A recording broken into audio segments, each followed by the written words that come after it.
Part 2 continues when Keita can't stop thinking about what happened back at school and Miharu's big heart that he had fondled. Even in his sleep, he keeps thinking about it. He needed to clear the air the next day at school. When school finishes, it's raining, and so Keita decides to go to the school library to study and finds that Miharu is there as well. She turns out to be the librarian.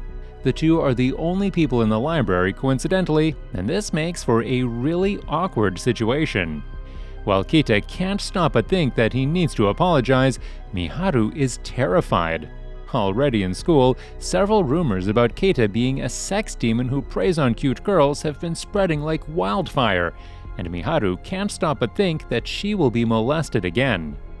Miharu becomes too intimidated by her proximity to Keita to go to the bathroom, believing that he will grope her if she takes her eyes off him. Keita notices that she had dropped her ID and chases after her as she tries to get to a washroom. Ako and Riko are now very suspicious of Keita and decide to head to his school to give him the umbrella and also check if he is in fact cheating on them. Just as Keita catches up to Miharu and once again lands on her in a very awkward way, Ako and Riko arrive at school. Immediately after noticing his sisters, Keita takes Miharu aside so that they don't see him with another girl. They hide in a closet until Ako and Riko leave, but when they try to get out, they get jammed inside the closet itself. Now, this was a massive issue as Miharu had been holding her pee for the last hour or so. Somehow, they managed to escape the locker, but once again, right before entering the toilet, Keita drags her away because his sisters were nearby. This is all going to lead to something really bad. I can sense it. The two end up getting inside a sports locker room, but get locked up since it's after school. Now, Keita and Miharu had no choice but to either stay in the locker room or escape through the high window. Keita carries Miharu on his back and tries to push her through, but all the movement and the pressure building up for over 2 hours now ends up showing. Miharu pees all over Keita's back. Yes, that just happened. Now, any normal human would have been freaked out by all this, but Keita is surprisingly calm and even cleans up the pee that has remained on the floor behind them. They eventually manage to escape from the room, and Keita promises to keep the indecent secret. However, Keita accidentally sees her without her undergarments, as she had removed it earlier, and this time he gets the beating of a lifetime. The look on his face, however, definitely says that it was worth it. One day, their father wins a computer in his office's bingo contest and brings it back home. However, Ako and Riko are unable to view adult content on the laptop because of some software that their father had added. They try every single method and every single keyword, but the laptop just won't show them their desired searches. So, the two sisters decide to head to Akihabara to buy some erotic games. To their dismay, however, Keita joins them on the trip. Ako distracts Keita by taking him to a cosplay shop while Riko investigates the adult section of a game shop. While Ako and Keita are in a cosplay shop deciding the outfit for Keita to wear, they start making a fuss, and, taking the opportunity of the changing stall, Ako tries to seduce Keita once again. But just then, they are stopped by none other than Ako's teacher, Yuzuki Kiryu. Yuzuki turns out to be a closet otaku who is really serious about cosplay, but doesn't want others to know about it. As soon as the student and teacher lock eyes, Yuzuki runs away in shame. Yuzuki quickly changes back to her usual dress and heads to the game shop instead, but much to her dismay, while browsing through some really spicy erotic games, she encounters Riko.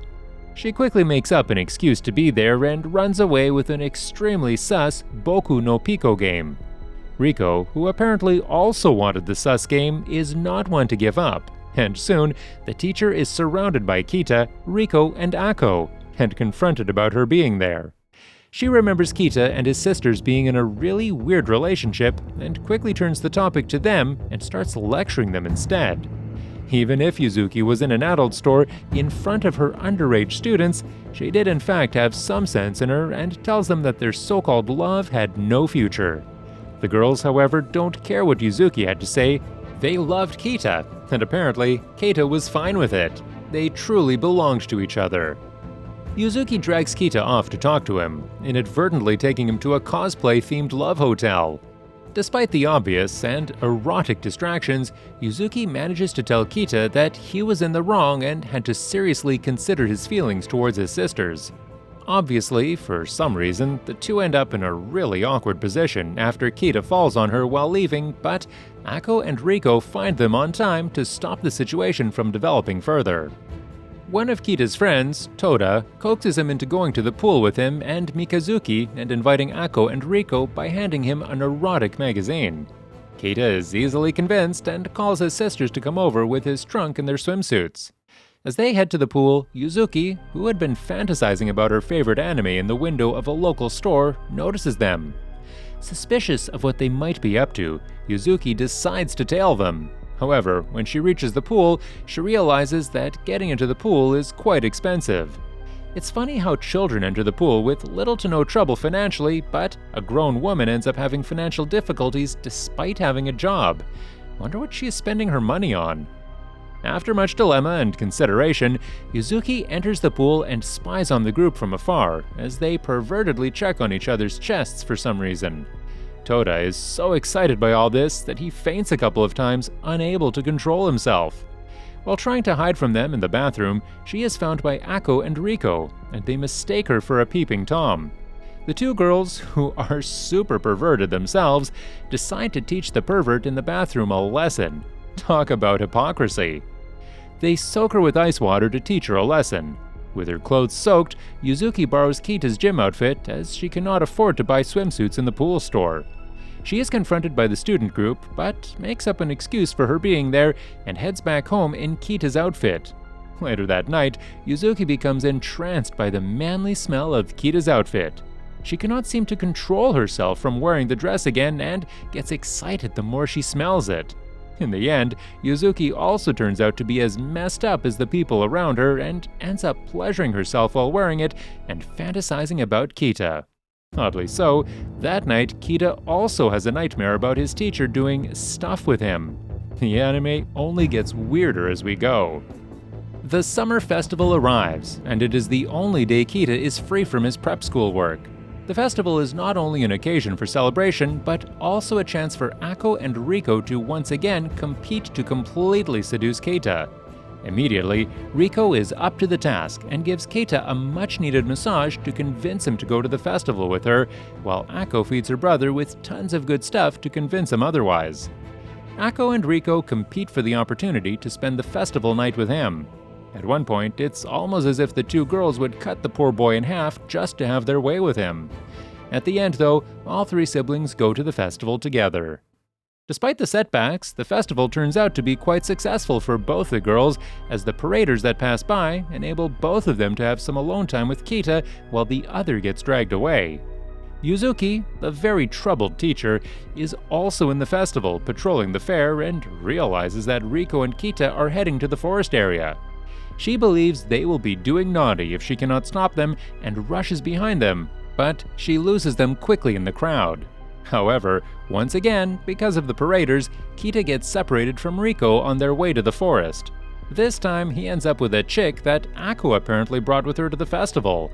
The chick ends up going into the forest, and Kita rushes behind it and finds Miharu, the librarian girl from the last episode, peeing on the forest floor. Miharu really has a lot of issues with her bladder, doesn't she? Kita once again ends up seeing her urinating. Thankfully, this time he wasn't the one being peed on. However, he does in fact, once again, get the beating of a lifetime. When Kita returns to his sisters, they barely recognize him due to the beating he received from Miharu. Time has passed, and it's almost winter now.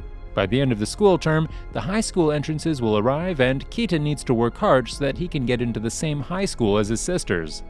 By the end of the school year, Ako and Riko also plan to make Kita completely theirs, but there can only be one winner, and they must do all they can to prevent the other from taking Kita away. Kita is super pumped to study for the entirety of the winter, but is reluctant to take help from either of his sisters as they would just end up seducing him instead of teaching them. Kita sits himself down in the living room on a Japanese table and begins his rigorous reading, but, as you guessed it, his sisters have no intention of letting him read peacefully. When Ako goes to cook some food for Kita, Riko takes the opportunity to join Kita alone in their living room. From under the table, the two siblings, step-siblings, start kicking each other, fooling around when suddenly things get steamy. Riko and Kita get involved in what they call foot play under the table. However, before things get demonetized, Ako shows up and saves the day. Kita is taking reading way too seriously, and that's a good thing, because he would get into a really good school if he studies well. Ako and Riko ultimately want the same thing, so they decide to help however they can. Ako searches on how to make a lucky charm for their brother, realizing that perhaps that is the best they can do for him. The two sisters once again end up in a really sus website, which tells them that the lucky charm only works well when it is made from the hair of the lover. And not just any hair, hair from down below. This is obviously the most ridiculous thing, but hey, who's going to argue? This whole anime is ridiculous to begin with.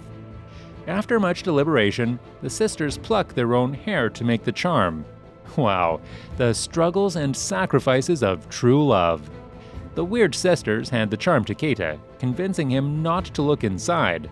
Keita, ignorant and stupid as he is, takes it to school with him for good luck. Yep, that just happened as well. A few days later, when the exams are really close, Keita falls ill. This is a major issue because if he doesn't get well in time for appearing in the exam, he might never get into the same school as Ako and Riko. So the two sisters get out of school to nurse him back to health. However, Ako and Riko aren't really the type that can stop their feelings from taking over their actions. Poor Kita's health only worsens as the sisters fight over each other to earn his affections rather than nursing him. Realizing their mistake, they try to take care of their brother once more, this time doing the one thing they do best: seduction. The two girls, for some wild reason, start licking the sweat off Keita's body from each and every corner of his body. I have no idea, so if there are any doctors here, please let me know how the hell did this treatment work. Just in a day's time, Kita is now fully fit and back on his feet. Instead, the cold passes on to his two sisters.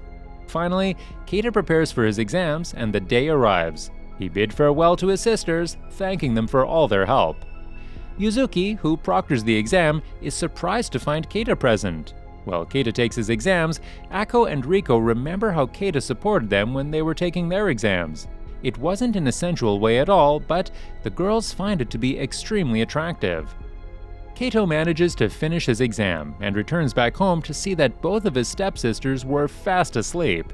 He doesn't wake them, but thanks them for their help once more. Keita eagerly awaits the results of his exams, with Ako and Riko trying to wish him good luck, though they encounter several unlucky omens along the way to school. When they get to the notice boards, Keita's number isn't listed, and the trio becomes depressed. However, Yuzuki shows up after they leave to put up a few more numbers on the board, including Keita's. Not sure if that was the actual way to post a result, but either way, Keita did pass the exam, even though he doesn't know it yet. The trio is still depressed when they get back home, but when Keita notices the pre-celebratory preparations that Ako and Riko had prepared, he cheers up and decides it's best not to waste their efforts. For the first time throughout this anime, there is nothing off the top, as the trio celebrates despite believing that Keita had failed the exam. Later that evening, Keita is visited by Miharu, whose dog had picked up Keita's mail containing his results from his mailbox. After reading them, Keita learns that he had in fact passed the exams and hugs Miharu in his excitement. Despite the good news, the girls can't have other women around their brother and scare off Miharu, after which Keita tells them the good news. After Keita's graduation, Ako and Riko arrive to find they were too late to get the second, much less any of the buttons off of Keita's blazer. The second button on the male uniform is over the heart and is supposed to be given to the girl he loves to confess his feelings to. It's a kind of tradition in Japanese high school culture, I guess. They decide, against Keita's will, to hold a draw for consolation prizes from Keita, with Ako, Riko, Mikazuki, and even Miharu as participants. Miharu is already a contestant for some reason after beating Keita so many times already. She is as confused as we are because she didn't want to enter the contest, but since she was here already, she decides to do it anyway. The girls all write down their wishes, which are then randomly drawn. Whosever name is drawn will get the corresponding wish. Ako's plan backfires, and she ends up getting Kita's shirt collar, while Mikazuki wins the opportunity for Kita to flip her skirt, though he is unaware that she isn't wearing any underwear.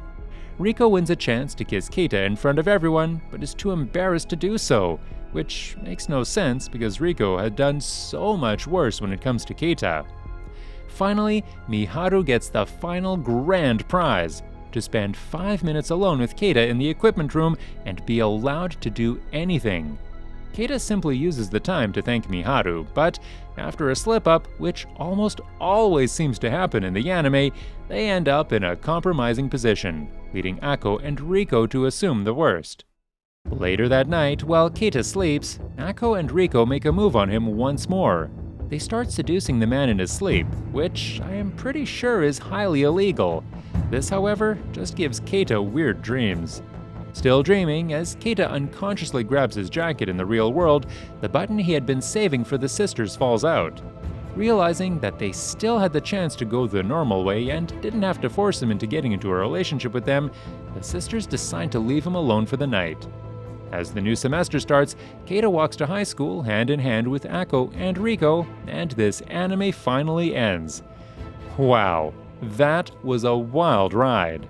Subscribe for more videos like this, turn on the notification, and leave a like to help the channel out. Thanks for watching!